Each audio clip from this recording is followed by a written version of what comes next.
Welcome back to Radio Rothbard. I'm Ryan McMaken, executive editor at the Mises Institute. And you are listening to me today talk to James Bovard. And you surely know who James Bovard is if you've been a longtime follower of Radio Rothbard or the Mises Institute at mises.org. And his reach is far beyond just the Mises Institute, as well as appeared in a variety of very, I guess, what we used to call mainstream publications, like the Wall Street Journal, but many other organizations of that type as well, and many, many books. I think my introduction to James Bovard was in the very late 90s when I read his book, Feeling Your Pain, about Bill Clinton and just the horrors of that administration. And Jim's also written a lot of stuff about the FBI massacre at Waco, lots of great hardcore civil liberty protecting sort of stuff from a libertarian perspective. And his background is as a journalist. So usually it's much easier to read his articles than to read some stuff by, some of us more graduate school kind of wonky types. So we carry a lot of his articles at Mises.org. And most recently, he's the author of Last Rights, The Death of American Liberty, and not to be confused with his earlier book, Lost Rights, The Destruction of American Liberty. I recommend both books, of course. And he also has a fairly theoretical book called Freedom in Chains, which is a good read as well. I think it's still on my bookshelf here.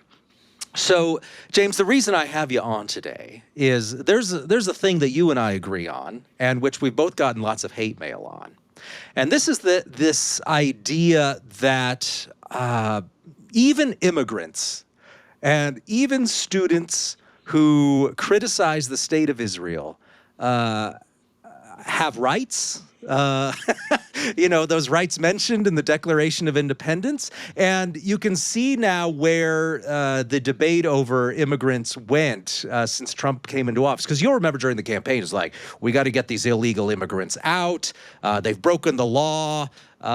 Just round them all up. They're here illegally, and that's just reason enough to deport them. Then at some point that morphed into, well, they're just here on student visas. They're yeah, I mean, that's a hell of a morph. That's talk about a leap. That's whoa. They're just legal residents. They're not full-blown citizens, and therefore do not have a right to due process. They don't have the same constitutional rights we do. All of that stuff. And then at the heart of it is, they criticized a foreign government known as the State of Israel. So we got to throw them out of the country and put them in detention. And, maybe we'll have a short hearing. And who cares if their families are here? And who cares if they came to the country legally? We got to get rid of them now. And if you don't agree with us, then you must support Hamas. So that's kind of the what we're approaching here today. And specifically, I want to talk about two columns you had written for us. And you really focused in, I think, on the Osurk case. And this was a woman who wrote an op-ed and was basically arrested for it and is now facing deportation. I don't think she's actually been deported yet. But why don't we just go right into it? And you can kind of, we'll just use this as our case study to really kind of get the discussion going. So maybe you can tell us a little bit about this case. And it's a fascinating case. And I just want to start with an asterisk. It's always great to be on the air with you. Turn back the clock 23 years. I mean, there was my earliest memory is you and I riding in a van doing 95 miles an hour going to the Atlantic airport from Auburn. And we're just kind of sitting there, nearer my God to thee. But the van driver didn't crash. And we had a good old conversation. So what the heck? But so this Osurk case, it's fascinating because it's one of the clearest examples of the entitlement to power by the Trump administration. On March 25th, 6 masked federal agents seized a Turkish grad student on the streets of Somerville, Massachusetts. That's just outside of Boston. Rumeisha Ozturk. She was wearing a hijab. She was a Fulbright scholar working on her doctorate at Tufts University. She was abducted. She was on her cell phone talking to her mother, and these agents just came up and just kind of grabbed her and then dragged her off to a van, and then she vanished into the federal detention system. They were moving her from one state to another. They were trying to avoid letting her lawyers know where she was to prevent them from filing a habeas petition in federal court. She was here on a student visa. She had done everything right. But, as a headline for the first Mises piece I did on this case, first they came for the op-ed writers. 1 year before she got grabbed on the street by federal agents, she had co-authored an article in a Tufts, co-authored an op-ed in a Tufts student in a student newspaper at Tufts University, and she was calling for the university to divest from Israel, focusing on the controversies about the Israeli treatment of Palestinians in Gaza. So it was this was all they had. This was all they had on her. I mean, but you had Marco Rubio, Secretary of State, justified her seizure because Secretary Rubio said, well, she's one of those lunatics who was one of the extremists and doing violence on university campuses, threatening people, causing huge disruption. Part of what was fascinating was about, I guess, 10 days ago now, the Washington Post got a memo from the State Department which showed that they had investigated this student, Ozturk, before she was seized, and they found no evidence that she had done anything to support Hamas or terrorism or any kind of violent extremism. But it didn't matter because she had co-written an op-ed 1 year earlier that had criticized Israel. So what you're saying is, because it seems the fallback for the people who are supporting this sort of just round people up because they express opinions we don't like, is that they support terrorist organizations. So what you're telling me is that there's zero evidence of this. Basically, her offense is she wrote a student newspaper column. Right, and part of what was fascinating was, you and I have both had experience catching heat on this and other cases. But so the instant reflex when she was first arrested and when I first wrote about it was that she was a Hamas supporter. I'm sure there's going to be more evidence. A lot of people, like on Facebook and elsewhere, were saying, I'm sure the government has more evidence that they just haven't disclosed. And I said, well, shit, they've had 2 or 3 court hearings. They've been challenged by judges. Where's your evidence? Why are they not disclosing it? But people just had this blind confidence that the government had this inside information. State Department says, they don't have squat, but it didn't matter. It did not matter to the people who want to deport anyone from this country who's not a U.S. citizen who criticizes Israel. Well, for both you and me, when we read about these articles, we can think of past events that kind of remind us of these things, right? Because, of course, a lot of the behavior I see, a lot of the things that people are saying about this sort of policy are the same things I heard from people back during the whole global war on terror days. All about guilt by association, about you're either with us or you're with the terrorists sort of stuff. And I suppose some people are too young to have been saying those same things 25 years ago, but some really should know better because they were saying, the same some stuff. Some should know better. You are the idealist, aren't you? I cut people a lot of slack. Right? They should know better. They're saying the same You're garbage. A nice guy. You're a nice guy. That's the difference between us. Go ahead. And so in your article, one of the associations you make is you compared to Nixon's policies against anti-war protesters, and that was all guilt by association stuff. That was all they were saying the sorts of things Rubio says now. Yeah, there was a fascinating comment once the Watergate scandal started to unravel. There were actually some competent hearings on Capitol Hill. It was last century. You'd have to go back almost that far. But there was a top Nixon White House aide, Tom Charles Huston, and he was testifying before Congress, and he was talking about how the FBI had gone overboard with COINTELPRO and other programs. And he talked about the tendency of the FBI to move from the kid with the bomb to the kid with the picket sign, and from the kid with the picket sign to the kid with the bumper sticker of the opposing candidate. And you just keep going down the line, Huston testified. And this was institutional paranoia by the Nixon administration, and that was part of what led it to do the wiretapping of the Watergate, as well as breaking into psychiatrists' safes to try to get the dirt on people like Daniel Ellsberg. And it's interesting, some of the Trump supporters seem to think that the fact that he won the election last November exempts him from the Constitution or from the First Amendment. But a lot of these folks have forgotten that Nixon had a far greater landslide victory in 1972 in his reelection than Trump had in his reelection. Yeah, well, it was a huge, huge landslide. Nothing. Well, I've written a couple columns saying, like, if I just don't see how Trump gets labeled with the term landslide.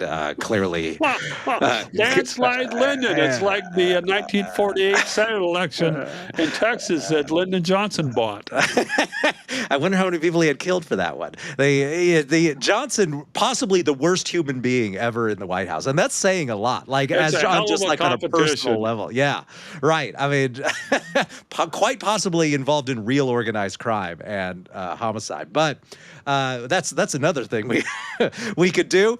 But I was also made to think of this thing as I was reading this, and the sort of things that people were saying about these people who, if they're critical of the government, they must be Hamas supporters, and they hate America. What's interesting is that back in the 1990s, the second half of the 1990s, and this was after this was after Waco, and this was after the Oklahoma City bombing, which in the official narrative was in retribution for Waco. And this was the 1996 Anti-Terrorism Act. The narrative back then was, if you're part of these right-wing groups, you hate America and you're an extremist, and your constitutional rights are null and void. And that was very much the rhetoric then, which we might also compare to the January 6th rioters, that these people were trying to overthrow the government, and anybody who says anything nice about them are guilty by association. And it's just amazing how the same tired arguments get used.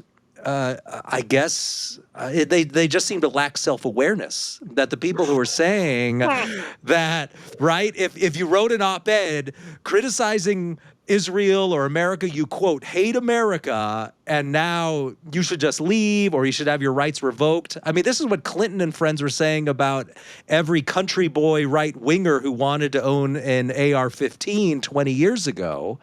And they're just repeating the same garbage over and over again. Okay, but a devil's advocate question: Okay. Why would they bother getting good arguments when the old arguments work? Well, I got no debate for you there. It does seem to work. It was total BS under Clinton. I was vilified back then. When I wrote about Waco, there was there was one radio show I did, I guess probably late 90s, and some caller in says, "This guy sounds like the warmed over version of Timothy McVeigh." And I'm thinking, and so I said, look, I've never been to Oklahoma. So, but it didn't satisfy him. Well, and you even noted you had a second follow-up article as well on Mises.org on this topic, and I think it was in that second one where you actually do note some of this post-9/11 hysteria, where they were using very similar rhetoric to what were you now using against these student protesters, and that some people were, quote, channeling their inner Ashcroft. Ah, yes, yeah. What did you mean by that? I mean, there was people who, after 9/11, there was almost like a curtain of silence dropped on a lot of the government's worst abuses. And that was how the Bush administration was able to drag the nation to war against Iraq.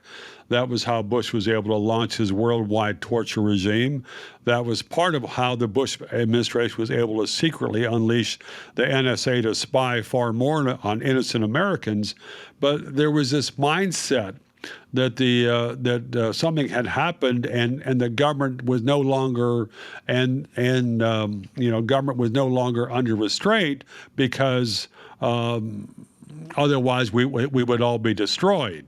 And it's interesting, reading about this Oster case for this second story I did for you.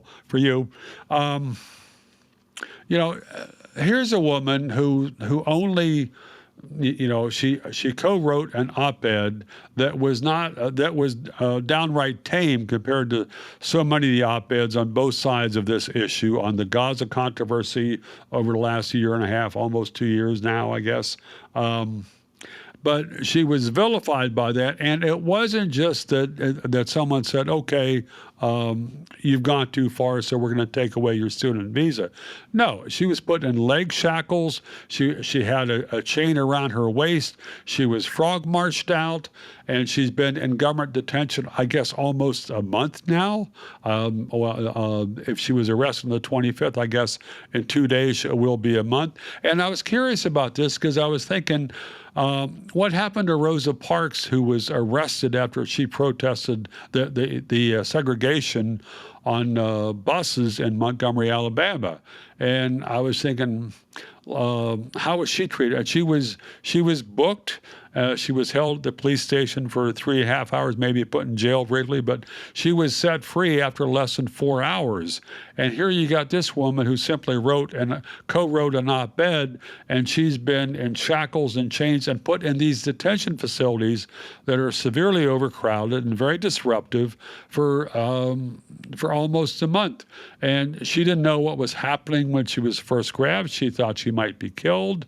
And there was a fascinating line which she says one of the federal officers told her. She said one of the federal officers down there says, "We are not monsters.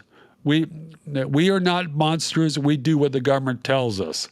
They're like, oh, okay, so that proves you're not a monster. I think that's been around the track a few times. Historically, it didn't do well in 1946 as a defense. Well, I mean, one of the things you know, too, is how they move these people around from federal prison to federal prison, which has two effects, right? It seems that part of it's to disrupt the legal process. So it's very hard to for her attorneys to find her, for them to have a clear hearing process that's easy to follow, and for friends and family to follow and offer support and stuff. And then, of course, she can't take any visitors from family because they just keep moving her around to faraway places where she has any support group. And so it's just this blatant attempt to create irregularities in the legal system, where if you got this person dead to rights, just put them in one place and have a public hearing, and it should be no problem. But that clearly isn't what they want. Right, and I believe there was a federal judge ordered on Monday or Tuesday to move her back to Vermont. She's down in Louisiana right now, to move her back to Vermont, or to move her to Vermont, not back to Vermont. But the Trump administration is filing an appeal, or has filed an appeal, to try to block that so that they can keep her down in these crowded cells down there in the Southland. And they've already sought to deport her. They've been blocked on that so far in court. But it's just kind of, so there's a very interesting, so I was reading this morning, I guess the Trump administration has canceled around 1,500 student visas so far, based on people who, from what I read, were guilty of protesting or saying something about the Israeli action in Gaza or elsewhere. And I think many of these people probably have not yet been notified, but they're just doing this mass mass ejection of foreign students. And the Trump people are also talking about punishing some of the top colleges by prohibiting them from having any foreign students unless they can somehow guarantee that there's going to be absolutely zero protests against anything that happens, well, anywhere, I guess. Well, you mentioned there, right? These people, what the common thread seems to be with a lot of people is that they said things criticizing the state of Israel. And when you look at these sorts of people and the way especially Osurk was treated, and then some of these other people arrested like Khalil, who's the rest of his name escapes me, who he missed the birth of his child and he's going to be deported now because he was involved in some anti-Israeli protests.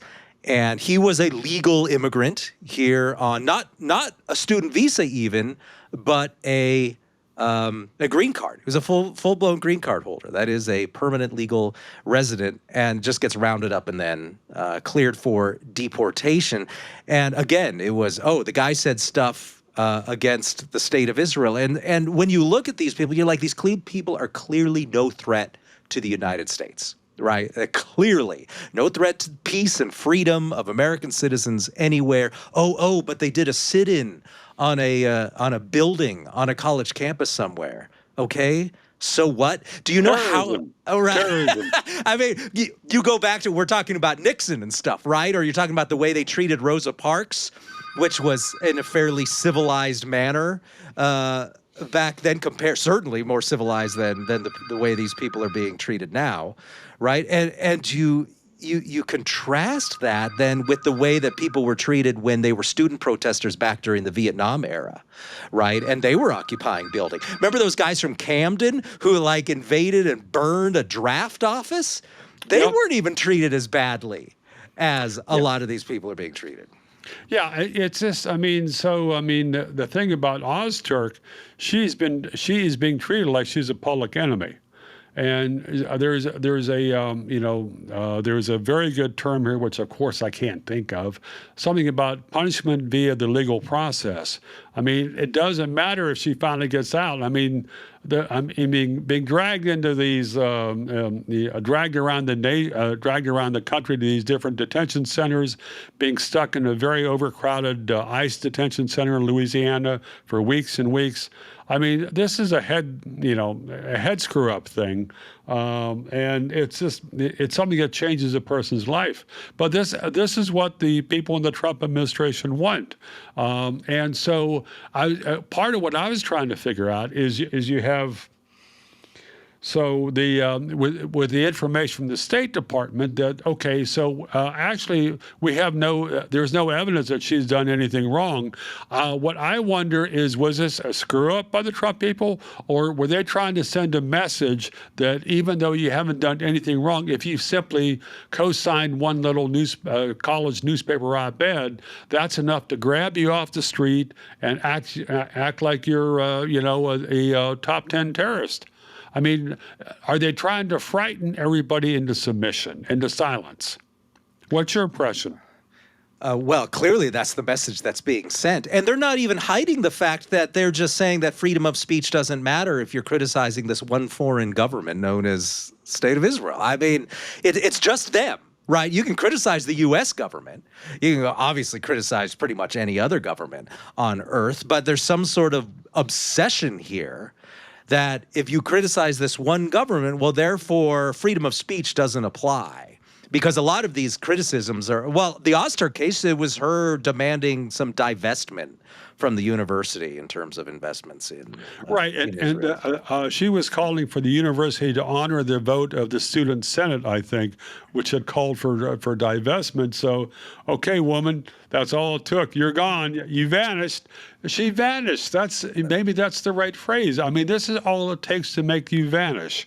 I mean, this is more like it was in Argentina in the dark times down there, or in a lot of authoritarian countries around the world. And this is part of the it's interesting. People don't realize the history of habeas corpus and why it was such an important principle in 1215 in Magna Carta, because rulers would make people vanish. and simply to have the right to say, okay, bring forth the body, bring forth the person, give them a hearing. But the Trump people aren't doing that with Osurk. It's Well, grim. what you'll hear a lot of the time from these critics, there's people who read articles where we try and stick up for people, who just get arrested off the street and you can't find them. And hey, maybe these people have rights. They do have rights. That's the thing. And I keep hearing from critics that, well, they're not citizens, so they don't have the rights we do. And also, we know that they did these horrible things, so they don't even need due process, right? Suddenly, all these people who claim to be suspicious of government action, who tell you that government can't do anything right, suddenly are doubling down on the idea that government is basically near omniscient in that they know without so much as even confirming the identity of the accused, that they know exactly what this person is guilty of and what they've done and can be deported without any sort of actual due process. But I wrote a column a few weeks ago where I just addressed the issue of, do non-citizens have a right to due process? And of course they do. Universal rights are universal. And in the Declaration of Independence, Thomas Jefferson does not make an exception. We citizens of the colonies have these rights that we're endowed by with our Creator. No, it says human beings. Madison says exactly the same thing, that it's not contingent on your citizenship, and the Bill of Rights doesn't mention citizenship at all. Now, some people will say, oh, well, they just didn't think to mention it. No, because in the Constitution proper, that is, the only really good part of the Constitution is the Bill of Rights. But in the regular part, the habeas corpus is in the body of the Constitution. Okay. So that was okay. That's good too. We found one good line. And the definition of treason. I forgot the exact phrase, but it specifies that you need at least two witnesses. Yes, I think. And I did do. I wrote on that too, talking about how if we had stuck to that strict definition of treason, we wouldn't have all of these stupid laws about like seditious conspiracy and all this stuff, which were invented as sort of a way to get around that strict definition of treason. Let's invent treason light. Treason light, that's a great phrase. Right, and now we can put people on trial for doing treasonous stuff, but we won't call it treason. But okay, fine, you win. There are parts of the original Constitution that are good. But in the Bill of Rights, it doesn't mention citizenship. Now, in the Constitution proper, it does. It says specifically that citizens, have voting rights, and that citizens have these specific procedural rights that non-citizens do not have. The Constitution does make that distinction between citizens and non-citizens, and thus it's significant that in the Bill of Rights and the Supreme Court, which I do not think is perfect in any way, but it's so obvious that even the Supreme Court, basically with very few exceptions, has recognized that of course non-citizens have a right to due process, because it's so clear in the Bill of Rights that they use terms like persons to describe the people who have rights of due process under the Bill of Rights. And that's clear. And habeas corpus right, that's not specifically applied to, even though it's in the main part, not specifically applied to only citizens. And then if you look at your Fourth Amendment rights, your Fifth Amendment rights, all of those rights, these are applied to persons in the Bill of Rights. So if people are coming at me saying, oh, well, they just don't have rights to due process because they're not citizens, that nobody's ever claimed that. Nobody who wrote the Constitution claimed that. The people who wrote the Bill of Rights never claimed it was limited to citizenship. And here's part of the reason why, is that if you can take away a person's rights that are limited to citizenship, just come up with ways to deny them citizenship. And then you've abolished their rights. It's a real easy equation. And they saw that loophole back in the 18th century. And there was also an added buffer there, because it was actually the states themselves that determined if you were a citizen.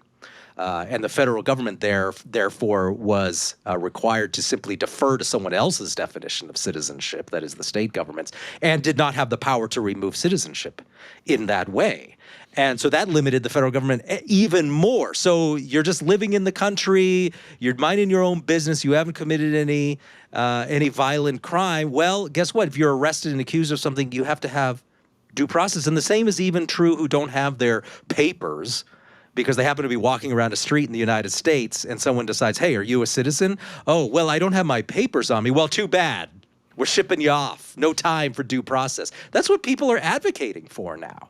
We can't confirm the person's name. We can't confirm their citizenship. Well, we don't know, but you look like a foreigner, so we're deporting you now. That is definitely not what the Bill of Rights was about.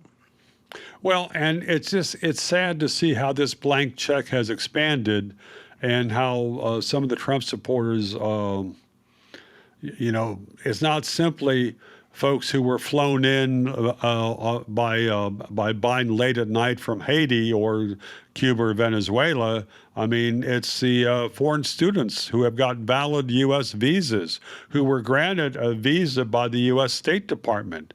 And all of a sudden, they've lost their rights. It's an interesting thing, this whole idea that the government can cancel all the free speech rights of non-U.S. citizens, and somehow you and I will still have our right to grouse.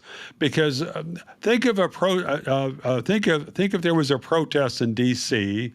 And it was a protest against Israeli policy, whatever, and there were 5,000 people there. So what, would you want the ICE agents to go through the crowd and check each person's paper to see if they could prove they're an American citizen, preferably with a U.S. passport, if not at least a driver's license that has something designated they're bona fide, and then to separate them from all the people who don't have or can't prove they're U.S. citizens, and then a third group, there's probably foreigners, probably don't have good papers here, and so we got three different groups who can say three different things, and also a bunch of people who need to keep their mouths shut no matter what happens. I mean, the whole idea, and I mean, okay. As someone who's an editor, such as yourself, are you supposed to check the passport of anyone who sends you an article for publication? Seriously, I mean, it's like, okay, well, this is a very interesting point. Can you prove you're an American citizen? Where were you born?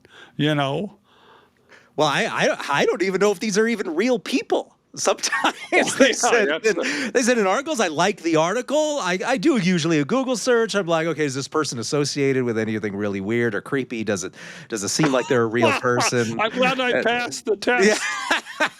Your grandfather didn't, Jim. My grandfather. Okay, you were already. That's the only way us. I saved my butt. So. And right, so I just evaluate articles based on, do I like the content, but you know what? It does actually become an issue sometimes, because I will get, I don't know, they're probably working on USAID money or something. Yes. You'll get emails from people, and you're like, I have reason to believe that author so and so is a Russian agent. Oh. And I'll go and I'll look at the article, and it's an article about like. The government shouldn't regulate automobiles as much or something like that. And I'll say, okay, so what if so-and-so is a Russian agent? So they're like, aren't you going to take down the article now? That article about automobile regulation? Yeah. Wow. Oh, they'll say that. I'm like, no, I'm not going to take it down. Who cares? It's an article about, doesn't even mention Russia. And they're like, well, it's a Russian agent. So don't you feel bad that you're now putting forth Russian propaganda? I'm like, Russian propaganda that says we should not regulate businesses as much? I'm fine with that propaganda, if you want to call that propaganda. So There's this whole idea that editors should be checking up on everybody to find out if the person has the right paperwork or something. And of course, obviously, we don't play that game at the Mises Institute, whatever. Sure. I just care what gets written. And so that's been around for years and years. So I guess maybe we should expect some sort of crackdown, maybe from the right wing now on this. Yeah, I mean, but it's the kind of thing where the standards keep moving, and they've moved so many times.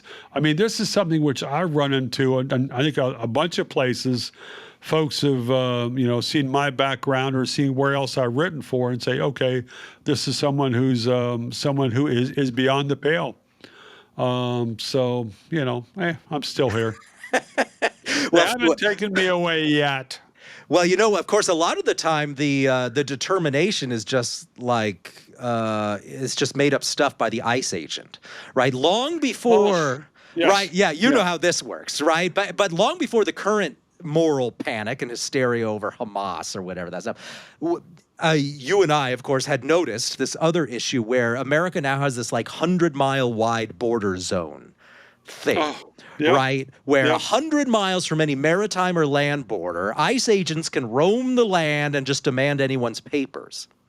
And so you and I, of course, we don't get harassed because even though my grandparents are from Mexico, I don't have an accent and I look white. Right? So I'm off the hook.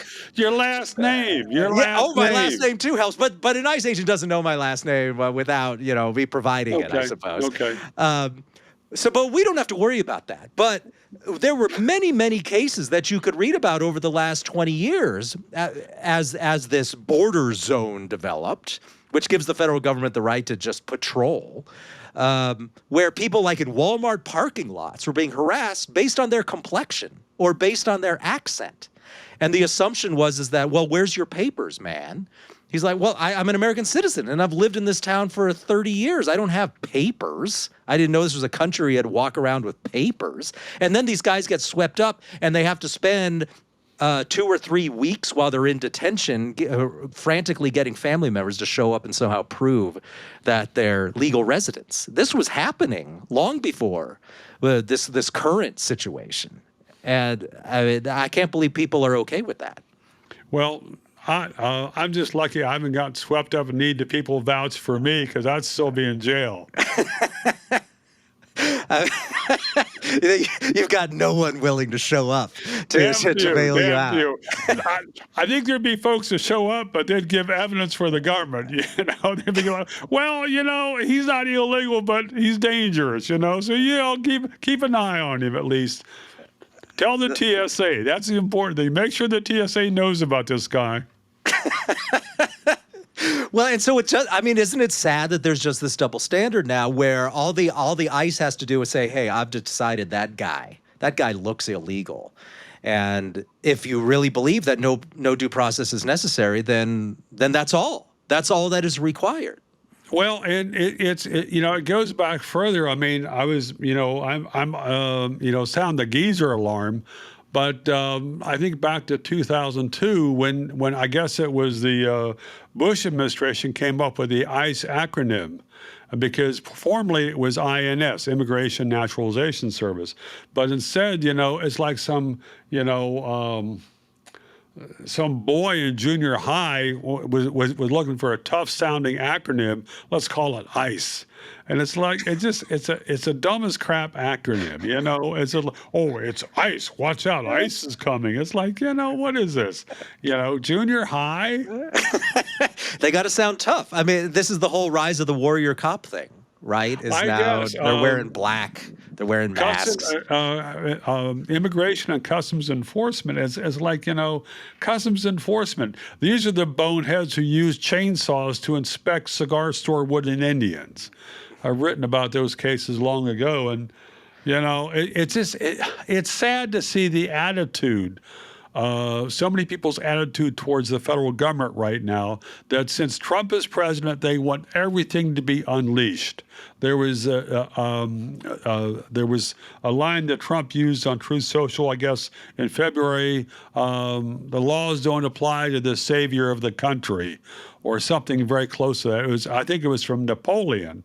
But Trump used the line, and his supporters said, "Oh, that's great. He's going in the right direction." Well, things didn't work out so well for the French with Napoleon, but there's an attitude. There is an exaltation of absolute power by so many of the Trump supporters. And these are folks who seem to understand the dangers of unleashing Joe Biden or Kamala Harris or even Bill Clinton. But all of a sudden, everything is different because it's our guy, and it doesn't matter. I mean, it's sort of like watching Trump is like watching a baseball game, and you're trying to keep track of the number of unforced errors, but you need a much bigger computer to keep the numbers up. But it doesn't matter. He's a saint. He's a savior.